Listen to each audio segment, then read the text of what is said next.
Au cœur de l'Afrique du Sud se trouve un paysage ancestral qui était autrefois une mer intérieure. Aujourd'hui, c'est une mosaïque d'habitats uniques. Les espèces ont évolué de manière ingénieuse pour survivre dans ces milieux contrastés. Les troupeaux paissent sur les plaines. Les prédateurs rôdent dans les fourrés près des rivières. Et les rapaces parcourent le ciel.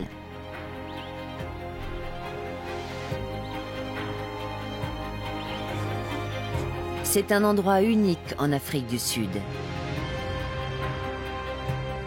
Il s'agit du parc national du Karoo, un semi-désert bien vivant.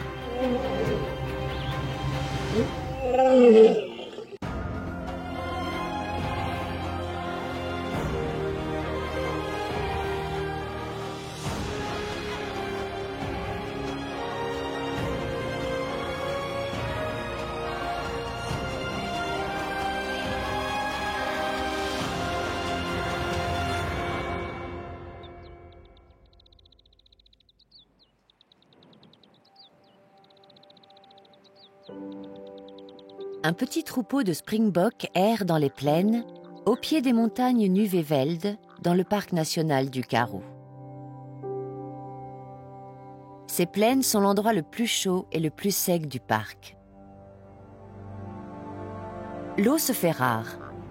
Les précipitations s'évaporent rapidement et les sels minéraux filtrent dans la roche et le sol.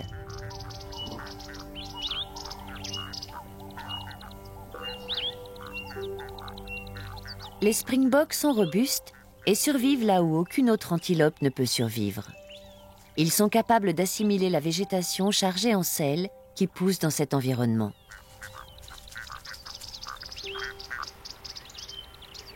Tout près de là, dans les fourrés près des rivières, un jeune caracal observe le troupeau. Il n'a que 8 mois et il vient juste de quitter sa mère. Ces springboks adultes sont des proies bien trop grosses pour lui. Il apprend à se débrouiller tout seul dans ce milieu inconnu. Mais il trouve encore le temps d'entraîner le chaton qui sommeille en lui.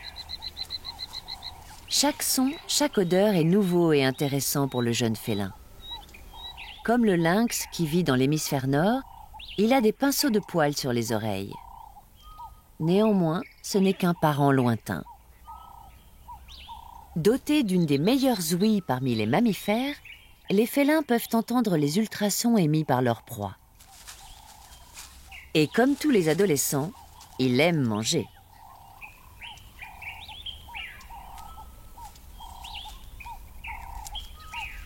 Mais sans l'aide de sa mère, il doit encore travailler ses techniques de chasse. Le parc national du Karoo est un sanctuaire pour la faune et la flore dans le centre aride de l'Afrique du Sud, qui s'étend sur 822 km². Il est situé dans le Grand Karoo, une vaste étendue de végétation sèche et broussailleuse qui part du Cap et va vers le nord jusqu'en Namibie.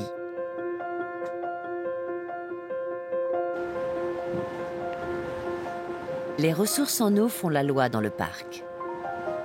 La faune et la flore se sont adaptées aux conditions semi-désertiques. Mais à une époque, les choses étaient bien différentes. Il y a 200 millions d'années, c'était un gigantesque marécage recouvert d'une dense végétation. C'est ici que vivait une espèce de reptile, ancêtre de tous les mammifères. Aujourd'hui, il ne reste rien de ce monde plein de vie, à part des fossiles.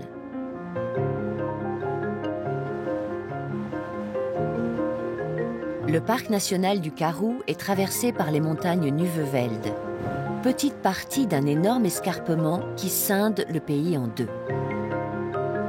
La hauteur des précipitations qui tombent sur le parc dépend de ces montagnes. Les nuages restent piégés au niveau des sommets culminant à 1900 mètres, ce qui donne lieu à différents habitats.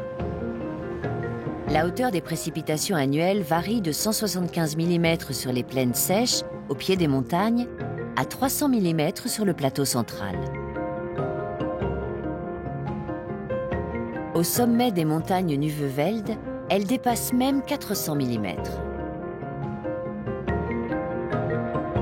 Ces variations ont de lourdes conséquences pour la végétation et les animaux du parc.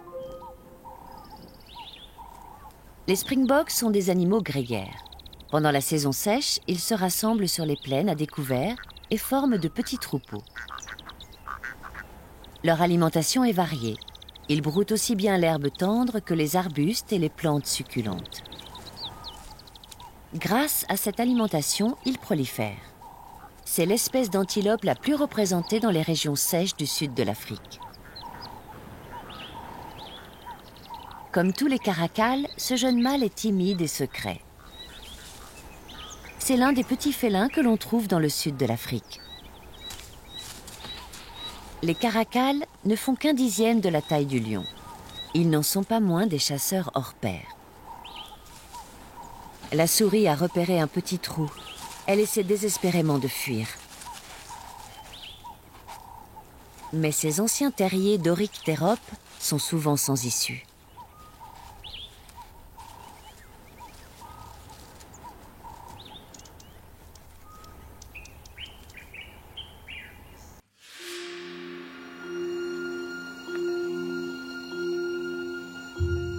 La végétation sur les berges des rivières joue un rôle important. Les rivières déroulent leurs méandres dans tout le parc. Elles sculptent le paysage bien que l'eau n'y coule que rarement. Elles affluent de temps à autre lorsque les précipitations sont exceptionnelles. Pourtant, sous la surface, on trouve encore plus d'humidité que sur ces berges qui semblent dessiner des veines vertes sur les plaines marron poussiéreuses. Recouvertes de mimosas odorants, ces dernières attirent la vie.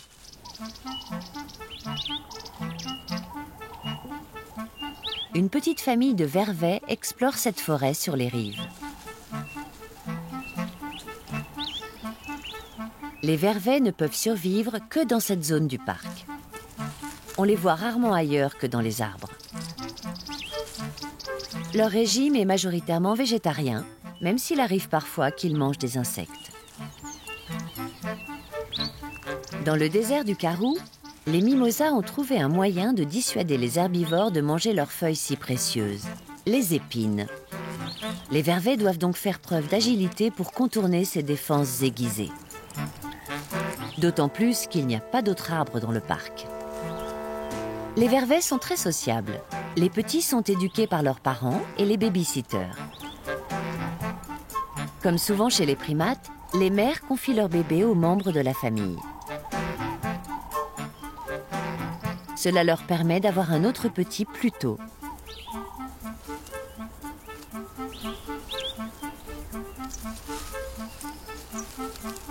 Et les baby-sitters acquièrent une expérience qui s'avérera utile lorsqu'elles devront, à leur tour, éduquer leurs petits.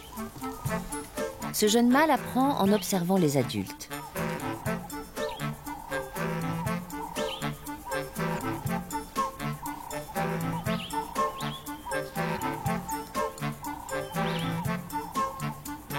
Ses grandes sœurs mangent l'écosse.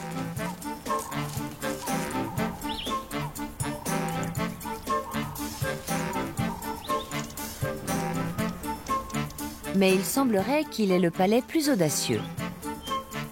Il opte pour l'écorce.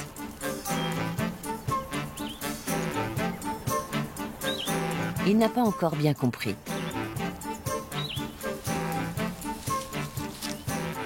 Au final, peut-être que ses sœurs ont raison.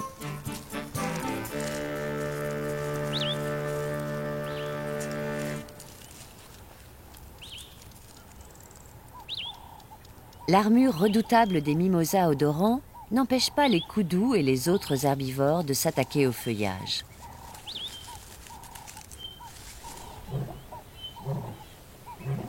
Et lorsqu'il y a des herbivores, les prédateurs ne sont jamais loin.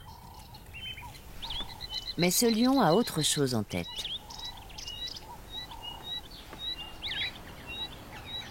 Il cherche une partenaire.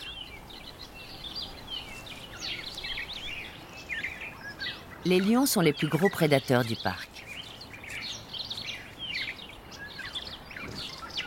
Dans le carrou, ils se baladent seuls ou en petites troupes de 3 ou 4 individus. C'est beaucoup moins que les troupes que l'on trouve habituellement dans la savane, où l'on compte jusqu'à 40 individus.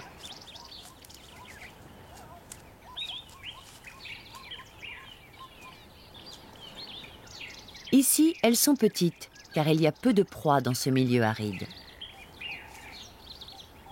Pour survivre, les lions adoptent différentes stratégies de chasse en fonction des habitats du parc. Celui-ci marque un buisson au passage. Il laisse ainsi sa carte de visite aux femelles et adresse dans le même temps un avertissement aux autres mâles. Une femelle cherche à entrer en contact.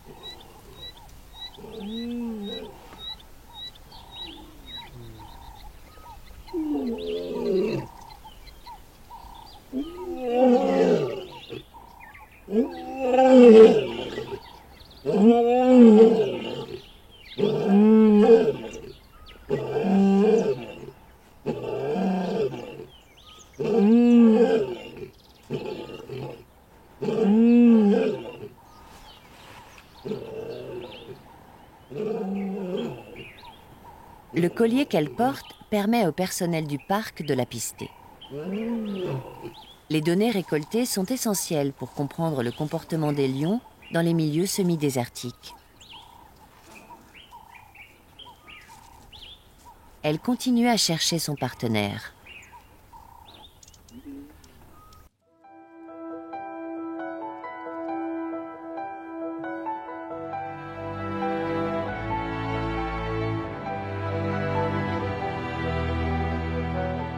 Toutes les plantes du parc se sont adaptées aux conditions semi-désertiques, quelle que soit l'altitude où elles poussent.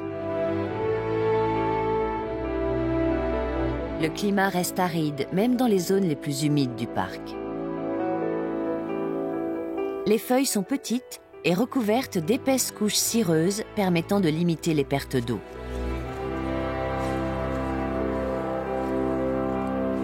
De nombreuses plantes se protègent avec des épines menaçantes pour décourager les herbivores.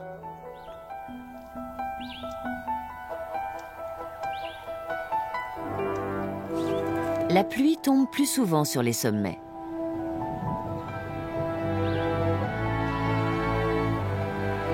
Mais il y a également d'autres sources d'humidité. Les nuages se condensent sur les buissons des sommets exposés. En hiver, d'épaisses couches de gel se forment sur les feuilles. Des protéines anti-gel permettent d'éviter de subir les dégâts causés par la glace.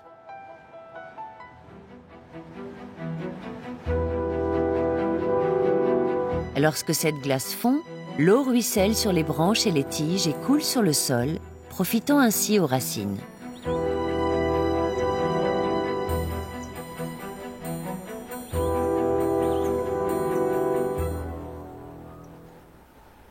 Sur le plateau central, l'humidité vient d'un endroit encore plus insolite. Une colonie de fourmis moissonneuses s'affaire. Les éclaireuses ont trouvé un capoquier en fleurs. Elles travaillent dur pour remplir leur garde-manger souterrain. Elles utilisent leurs mandibules comme des sécateurs pour cueillir les fleurs.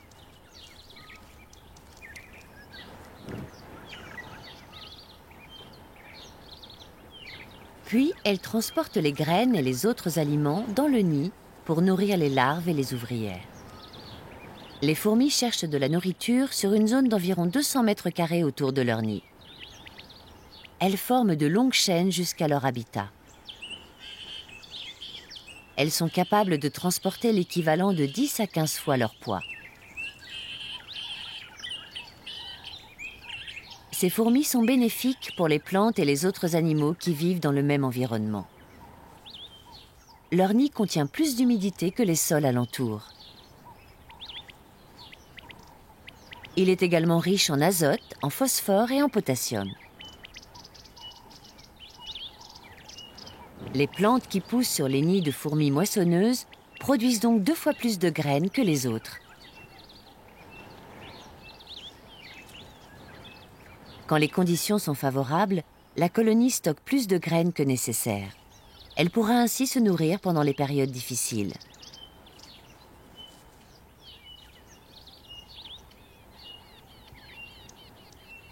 La majorité des antilopes du parc se rassemblent sur le plateau central, car c'est ici que le pâturage est meilleur.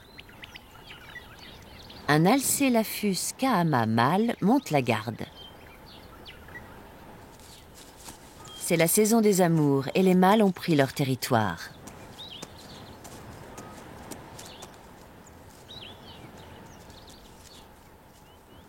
Il protège ses territoires des intrus et surveille les frontières pour dissuader les aspirants.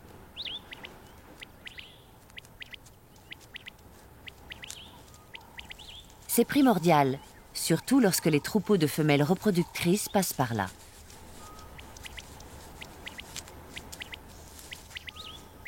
Ce mâle jauge son voisin.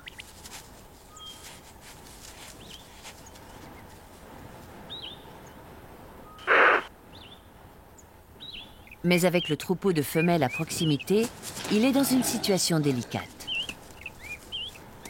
Il ne veut pas dépenser de l'énergie dans un combat qu'il peut éviter.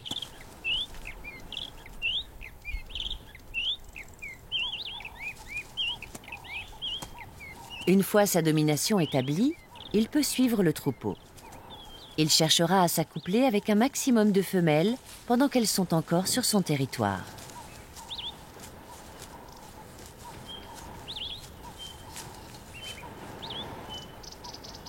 Les Alcelaphus kahama ne sont pas les seuls à vouloir s'accoupler sur le plateau central.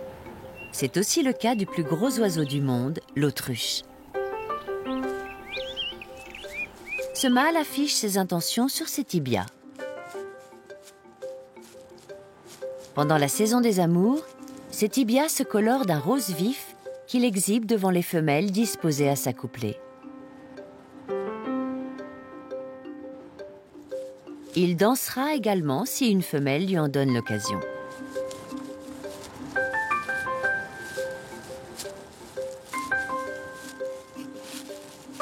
Les mâles peuvent s'accoupler avec 4 femelles pendant la saison des amours. L'envie de se reproduire est grande. Mais aujourd'hui, les femelles sont plus intéressées par la nourriture que par la bravade. Les autruches ont une bonne espérance de vie. Elles vivent jusqu'à 40 ans.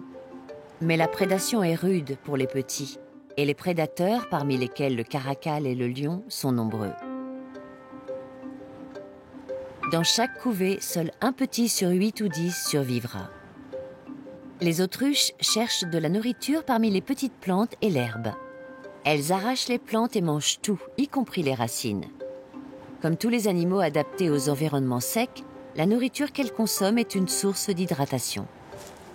Juste à côté, les oryx gazelles partagent ce piètre repas. Spécialistes du désert, ils peuvent survivre dans les dunes.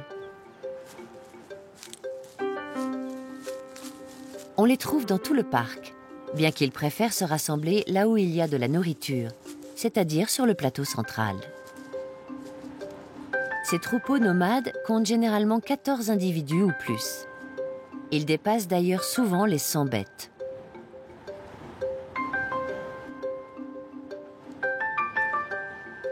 Un mâle dominant dirige le troupeau. Il est bien décidé à exploiter cet environnement limité. Ces troupeaux sont composés de mâles et de femelles. D'habitude, les antilopes vivent séparés, les mâles d'un côté et les femelles de l'autre. Mais ici, la cohabitation est cruciale. Dans ce parc aride, on ne sait pas toujours où trouver de la nourriture. Les oryx gazelles auraient donc des difficultés pour se nourrir et se reproduire. Ils vivent ensemble, ce qui leur fait un problème de moins.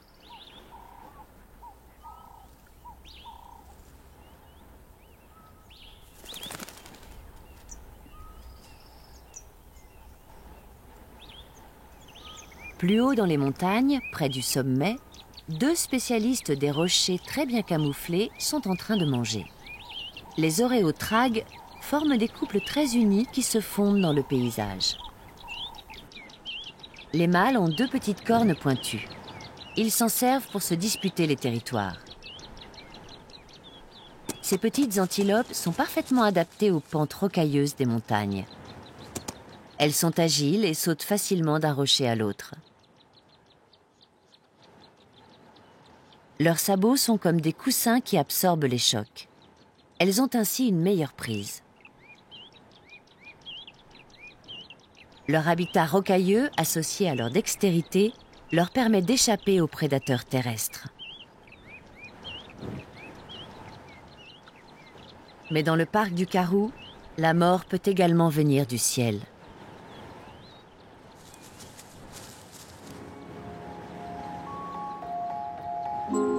Le parc possède l'une des plus fortes densités d'aigles de Verreau d'Afrique du Sud.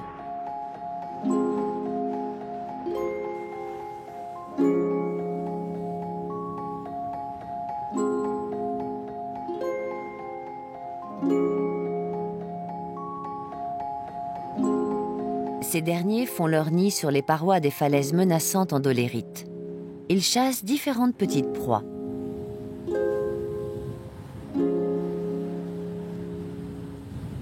Ces grands aigles ont une envergure de près de 3 mètres.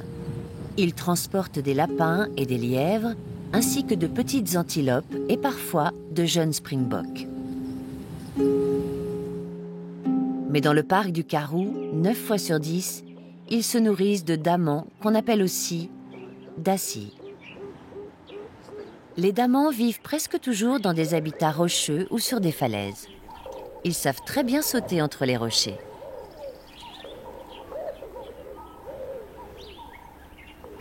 Grâce à une glande spéciale, leurs pattes restent moites. Ils peuvent mieux glisser.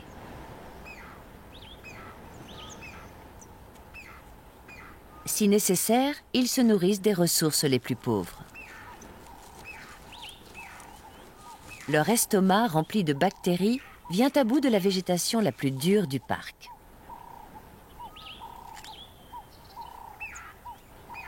On les voit souvent prendre des bains de soleil sur les rochers. Ce sont des mammifères au sang chaud, mais leur température corporelle varie beaucoup.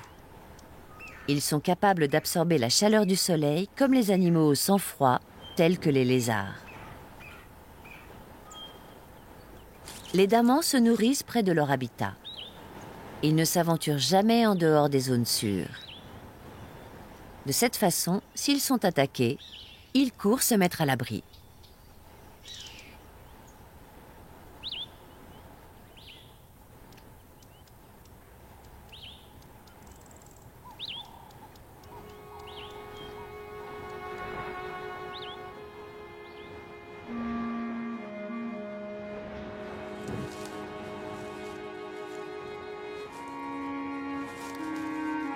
C'est la saison des amours chez les aigles.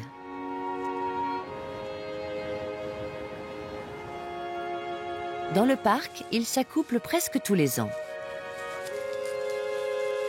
Les aigles de Verreau sont monogames. Les couples passent des années ensemble. En général, ils ne se séparent que s'ils n'ont pas réussi à procréer. C'est la femelle qui se charge de couver les œufs. Elle passe entre 94 et 97% de son temps dans le nid. Le mâle, lui, n'y consacrera qu'1 à 3%. Cette femelle couve 2 œufs, mais il est fort probable qu'un seul petit survive. 9 fois sur 10, le deuxième oison est tué par le premier qui éclot.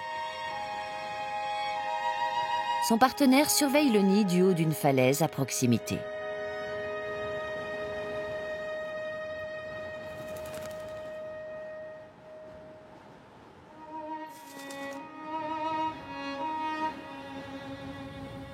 Un autre couple se courtise. Ils s'envolent ensemble en suivant les courants ascendants avant de s'arrêter sur une falaise pour s'accoupler.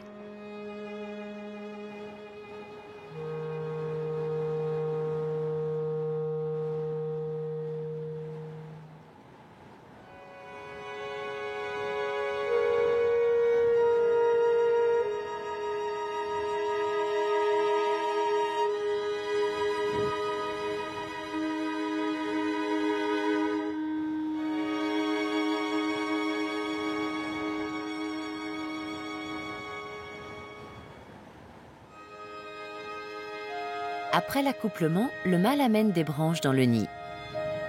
C'est une manière de souder leur relation.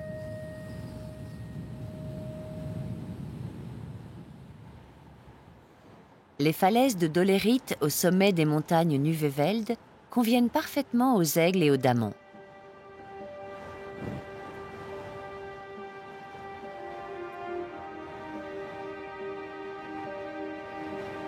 Les traces blanches sur les rochers souillés par l'urine des damans délimitent les tanières.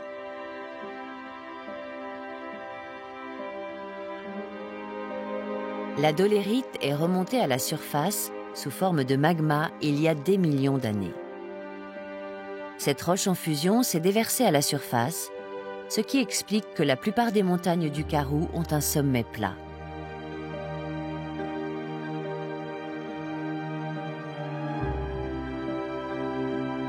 Des siècles d'érosion ont fait disparaître la roche moins dure pour ne laisser que ces falaises imposantes qui dominent les plaines désertes.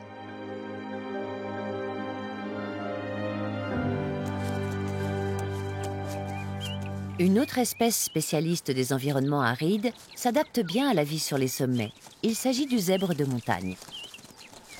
On en compte plus de 500 dans le parc. C'est la plus forte densité du monde.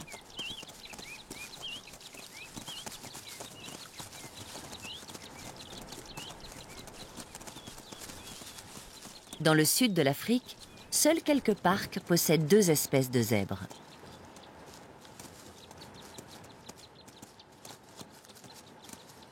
Au pied des montagnes, des petits groupes de zèbres des plaines fouillent la végétation.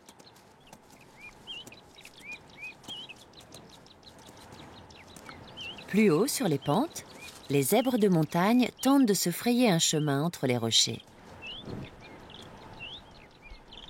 On les différencie facilement. Les zèbres de montagne sont plus petits et ils ont un morceau de peau bien visible qui pend sous le menton, appelé le fanon. Leurs rayures sont différentes. Elles continuent sur les pattes jusqu'aux sabots.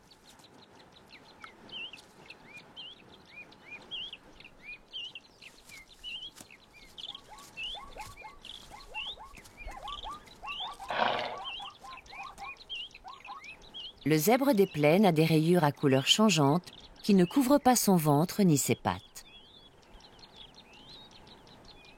Toutes les espèces de zèbres se nourrissent principalement d'herbes. Ils sont souvent dans les zones dégagées où ils peuvent trouver les meilleures pousses.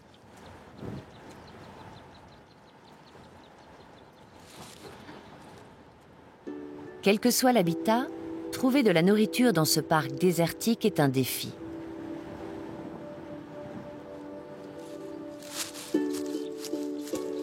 Les koudous ont trouvé la solution.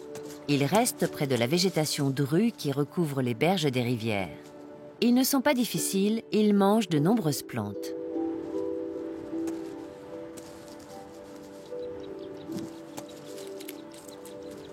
Les koudous sont des ruminants. Ils broutent quelques heures, puis ils passent le reste de la journée à ruminer.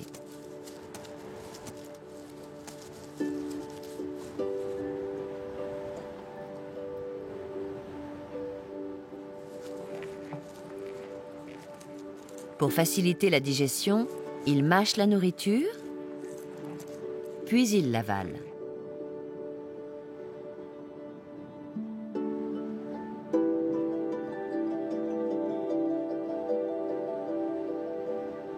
Avant de la régurgiter pour la mâcher à nouveau. Ce processus leur permet de casser la cellulose complexe contenue dans les plantes qu'ils mangent.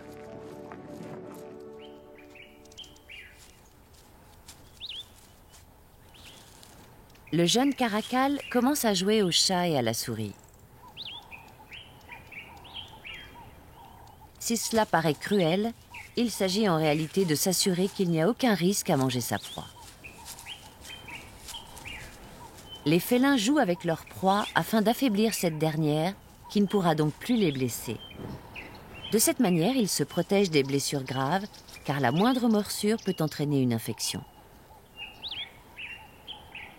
Ils ne peuvent se le permettre qu'avec certaines proies. S'il y a un risque qu'elles s'échappent, ils les tuent d'emblée.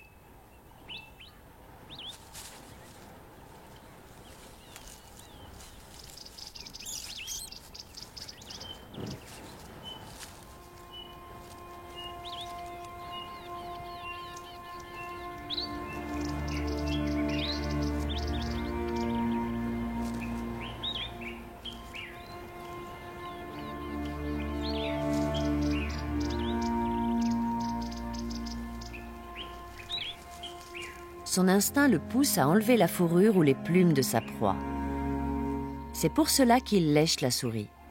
Si la proie était plus grosse, il se débarrasserait effectivement de la fourrure. Mais sur une souris, ça ne vaut pas la peine.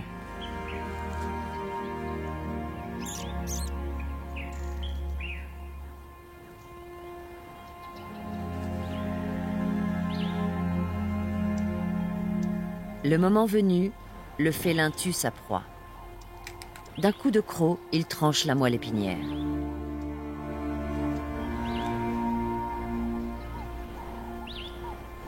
Le caracal tire son nom du turc karakulak, qui signifie oreille noire.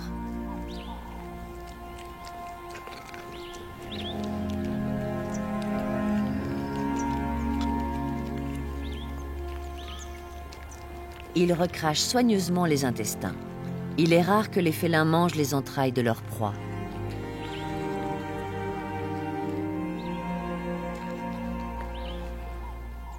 C'est un repas léger, sachant que les caracals sont capables de s'attaquer à des proies 3 fois plus grosses qu'eux.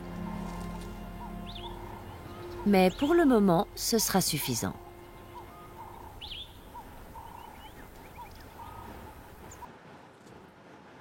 Sur les plaines nues, les oryx gazelles profitent des premières lueurs du jour pour chercher de la nourriture. Ils se nourrissent et s'hydratent en même temps, car c'est le matin que la végétation contient le plus d'eau. Et quand l'eau se fait aussi rare, il est important de s'hydrater au maximum en mangeant. Ici, tous les animaux doivent faire attention à ne pas perdre trop d'eau. La température corporelle des oryx gazelles peut grimper à un niveau qui tuerait la plupart des mammifères. Elle oscille entre 36 et 45 degrés.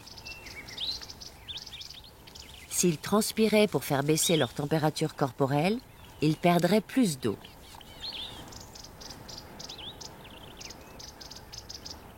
Mais la chaleur endommage le cerveau.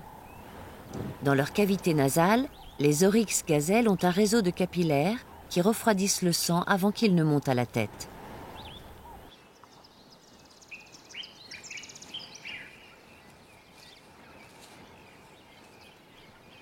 La thermorégulation est encore plus difficile pour les petits animaux tels que le rafficaire.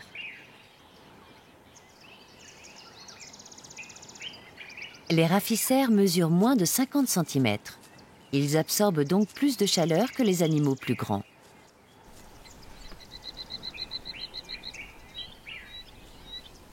Ils ont une grande surface corporelle comparée à leur volume. Plus on est petit, plus le problème est important. Comme les rafficaires, les oréotragues souffrent également. Néanmoins, leur fourrure est un atout. Leurs poils sont creux et peuvent emprisonner l'air. La fourrure procure donc une meilleure isolation. Ils n'ont pas trop chaud la journée, ni trop froid la nuit, quand le thermomètre affiche des températures négatives en hiver.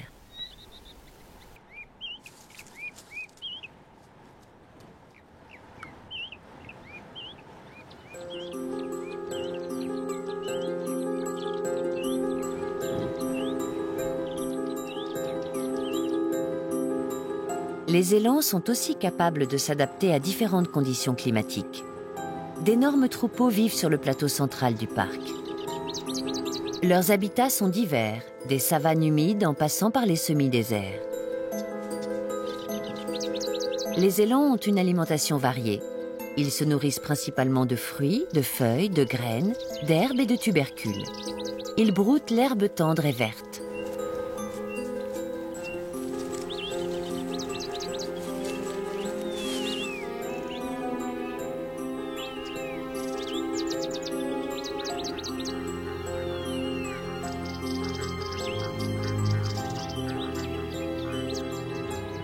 Parfaitement adaptés aux environnements semi-désertiques, ils peuvent passer des heures sans boire.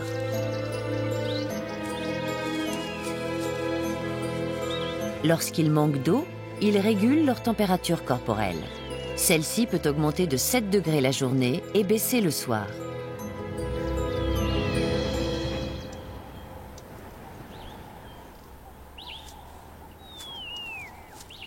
Grâce à cette tolérance, les élans ne perdent pas cette eau si précieuse dans un milieu aride en essayant de se refroidir. Eux aussi choisissent de se nourrir principalement la nuit ou au lever du jour pour s'hydrater le plus possible grâce à la nourriture.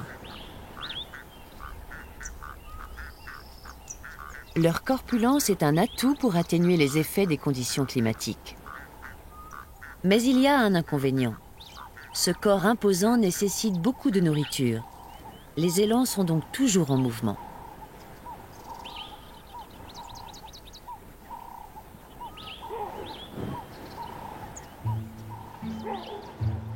Une autre famille est également en mouvement.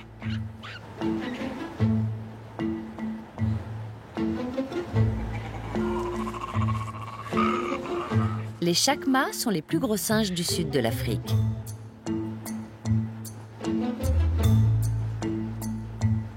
Contrairement aux vervets, ils peuvent vivre sur terre.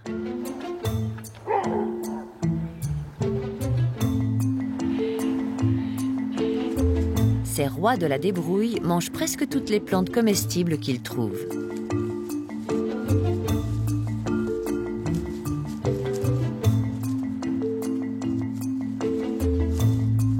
Les troupes de babouins comptent entre 8 et 200 individus.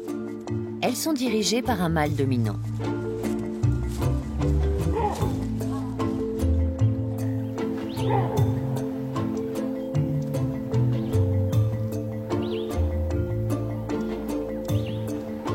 Les vervets forment aussi des familles unies qui comptent parfois 40 individus.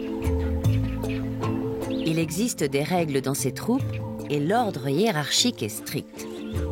Le mâle dominant dirige la troupe. Il montre fièrement son scrotum bleu, symbole de son statut.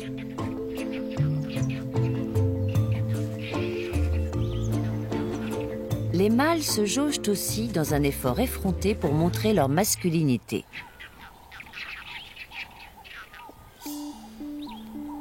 Chez les femelles, une hiérarchie est aussi mise en place. Les mères nourrissent leurs petits pendant 6 mois.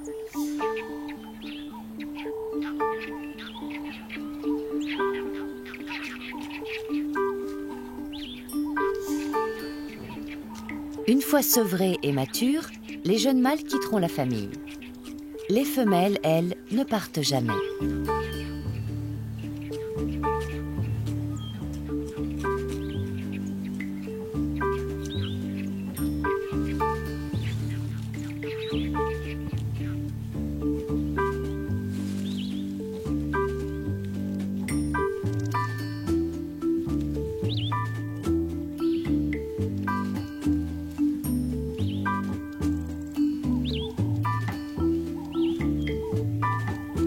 Le toilettage est un moyen d'entretenir les relations au sein du groupe.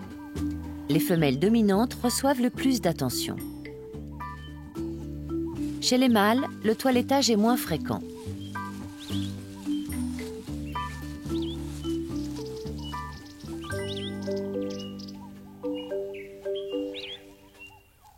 Dans la végétation près de la rivière, une famille beaucoup plus petite cherche une proie. Les renards à oreilles de chauve-souris vivent en petits groupes de 2 ou 3 individus.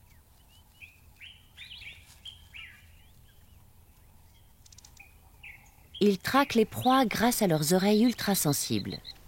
Seuls les fennecs se caractérisent par leurs oreilles démesurées.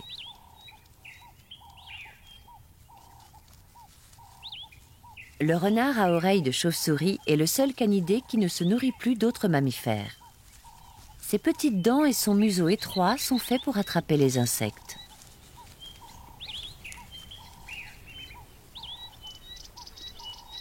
Au menu du jour, des scarabées et, plus surprenant encore, des termites. Les odothermes cherchent de la nourriture pour leur nid. Contrairement aux fourmis moissonneuses, ils s'attaquent principalement à l'herbe, en particulier à la végétation tuée par le gel ou la sécheresse. L'herbe représente 94% de leur alimentation. Leur nid souterrain s'étend parfois sur 6 mètres. Dans le nid, les larves digèrent et distribuent la nourriture à la colonie. C'est comme ça que la cohésion est maintenue dans la colonie. Les individus qui possèdent des microbes intestinaux inconnus sont chassés du nid. Les termites défendent farouchement leur nid. Ils attaquent tous les intrus, même les plus petits. Juché sur un nid de termites, le jeune caracal surveille les alentours.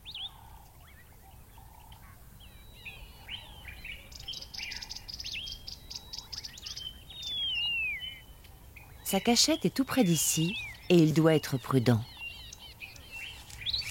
Si de plus gros prédateurs le trouvent, un lion ou un léopard par exemple, ils le tueront.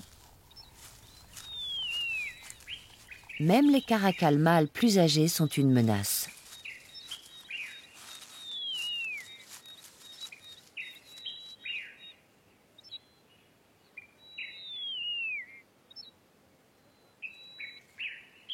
Le jeune mâle a tué une belle proie.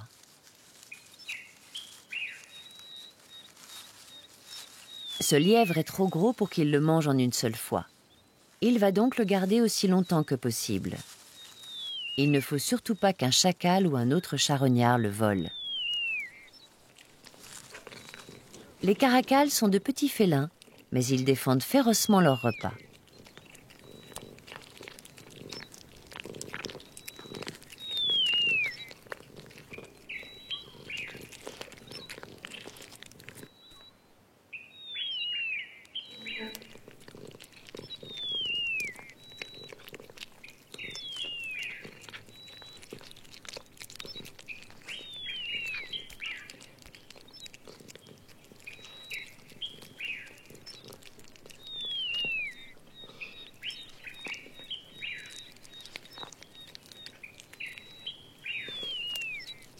Il enlève soigneusement la fourrure du lièvre avant de manger la viande fraîche.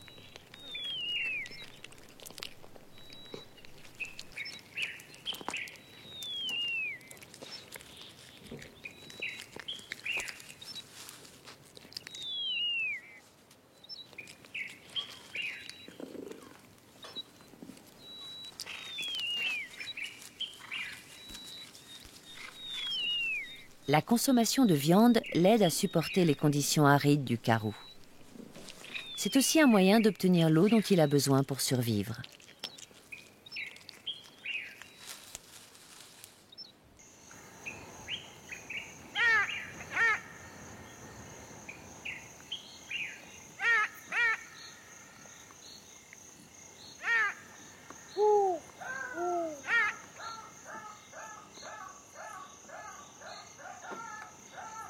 Le renard à oreilles de chauve-souris est toujours en quête de nourriture.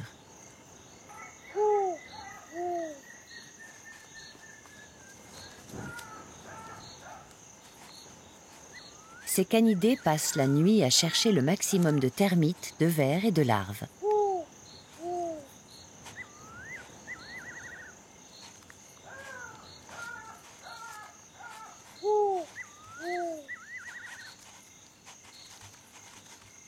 Dans le parc du Karoo, la nourriture est une denrée rare. Ce ver s'apparente donc à une friandise croustillante.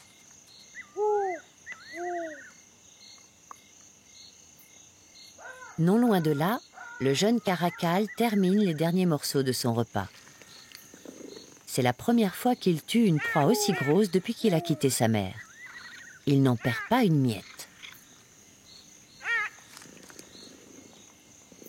Alors que la Voie lactée tourne au-dessus de lui, dans le ciel dégagé du parc du Karoo, il n'est plus sous pression. Il n'aura pas besoin de tuer avant quelques jours.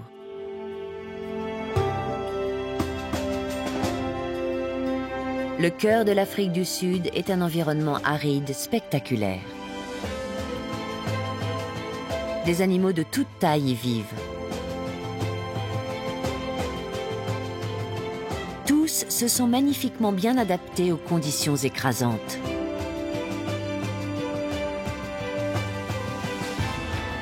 La vie prospère dans ces paysages incroyables. C'est l'eau qui fait la loi ici, et toutes les espèces vivantes vivent à son rythme.